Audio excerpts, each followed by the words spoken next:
Olá, tudo bem? Você já vivenciou uma situação em que parece acontecer um impasse numa negociação? Onde cada um fala o que quer e ninguém ouve ninguém, ou parece não ouvir ninguém? Muitas vezes a gente passa por essas situações no nosso dia a dia e nem sempre as coisas acontecem ou se desenrolam como nós gostaríamos, né? O meu nome é Renato Berton, eu sou facilitador do treinamento de negociação e influência e são essas algumas das perguntas que nós vamos responder ou tentaremos responder no nosso primeiro encontro.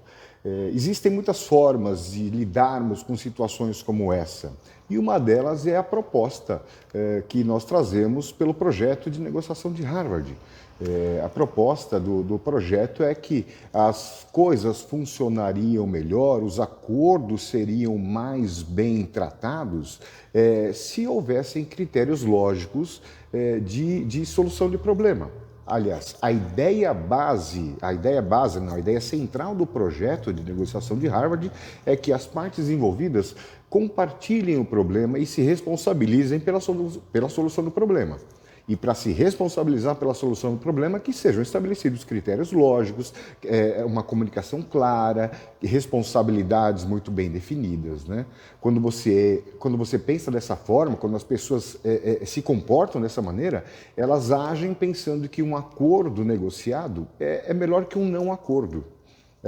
Repito, hein? Um acordo negociado é melhor que nada ou melhor que uma boa briga, né? Até porque muitas vezes nós entramos numa negociação defendendo as nossas posições, criando estratégias de defesa para que o outro não nos prejudique, né?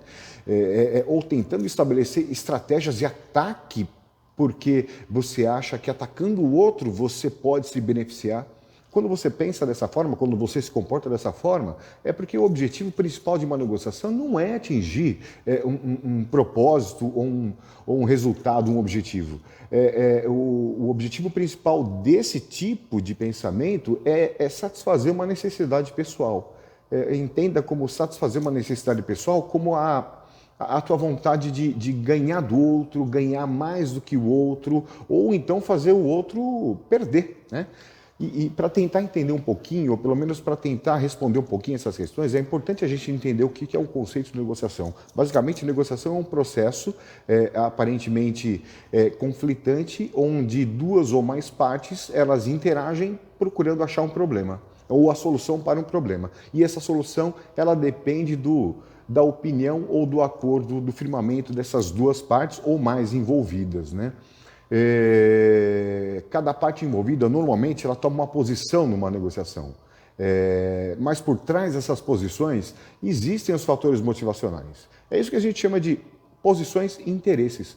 Por trás das posições, aquilo que a gente fala são as coisas concretas, aquilo que nós publicamos, aquilo que dizemos que queremos, fatores monetários, aquilo que a gente publica ao outro, isso são as posições. Interesses são os fatores motivadores, os fatores que nos tomam, ou que nos fazem pedir aquilo que a gente pede. E normalmente isso é muito subjetivo, muito pessoal, e nem sempre é muito claro, nem sempre é transparente, nem sempre é publicado. Isso é um grande desafio dentro de uma negociação, né? Até porque negociação basicamente é um exercício de influência, onde você tenta mudar a ideia do outro. E quando você procura mudar a ideia do outro, a primeira coisa que você precisa saber é qual é ou quais são as ideias do outro naquele momento, né?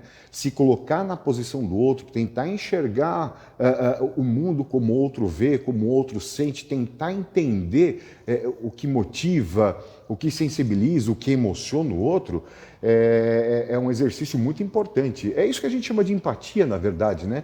Talvez seja a habilidade mais importante de um negociador dentro desse processo de interação, né? É por isso que tão importante quanto entender o que você quer é saber o que o outro quer. Repito, mais importante do que saber o que você quer é saber e entender o que o outro quer. E para entender o que o outro quer, a gente precisa se sensibilizar com o que o motiva, precisamos olhar com olhos, olhar com uma perspectiva de não julgamento, mas de análise, de entendimento, sem deixar que pré-julgamentos interferem na nossa avaliação para tentar saber o que é mais importante para o outro, o que o outro espera ganhar e não aquilo que você acha que ele espera ganhar, como é que ele se comunica, como é que ele se comporta, com quem que ele se relaciona. Tudo isso são fatores que influenciam a nossa percepção do ponto de vista do outro, né? E toda negociação há um impasse, há um dilema. Devo ou não aceitar essa proposta? Devo ou não aceitar esse acordo? Todo mundo passa por isso, né? Todo mundo passa por isso. Qual é a resposta para esse dilema?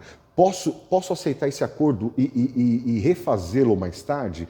Posso aceitar essa oferta e melhorá-la depois? Posso recusá-la posteriormente? A resposta para esse ou para esses dilemas chama-se preparação. Preparação. Quando você consegue analisar as opções e você consegue analisar as alternativas dentro de um processo de negociação, você está se preparando. O que são opções? Opções são as possibilidades dentro da sua negociação. E alternativas? Alternativas são possibilidades fora dessa negociação. Quando você pondera sobre as possibilidades que você tem nessa negociação e as possibilidades que você tem fora dessa negociação, tanto para você quanto para outra parte envolvida, você está analisando o que nós chamamos de MAPAN. Repito, MAPAN. Melhor alternativa para um acordo negociado. Melhor alternativa para um acordo negociado que seja bom para você e a melhor alternativa para um acordo negociado para o outro. Quando você pondera sobre o que é melhor para você e o que pode ser melhor para o outro, você está se preparando, né? Nunca se esqueça, lembre-se que sempre que numa negociação, a gente só aceita um acordo quando a gente percebe benefício, quando nós percebemos ganho. Olha a palavrinha que eu utilizei, percebemos, né? Tanto você quanto a outra parte. Negociar, basicamente, envolvendo percepções de ganho de ambas as partes, é um exercício muito importante, muito interessante, porque basicamente envolve a tua capacidade de não é a tua capacidade de oferecer algo, mas é como você oferece algo que esteja de acordo com as perspectivas, ansiedades, necessidades e expectativas do outro, né? Basicamente, quando ambos saem satisfeitos de uma negociação, é o que a gente chama de ganha-ganha. É isso basicamente que nós vamos tratar e como é que a gente vai chegar no ganha-ganha, como é que a gente pode chegar nesse processo de ganha-ganha, analisando comportamentos, analisando pensamentos, ações, é o que nós vamos tratar basicamente no nosso treinamento de negociação no nosso primeiro dia, ok? Nos vemos até lá e obrigado.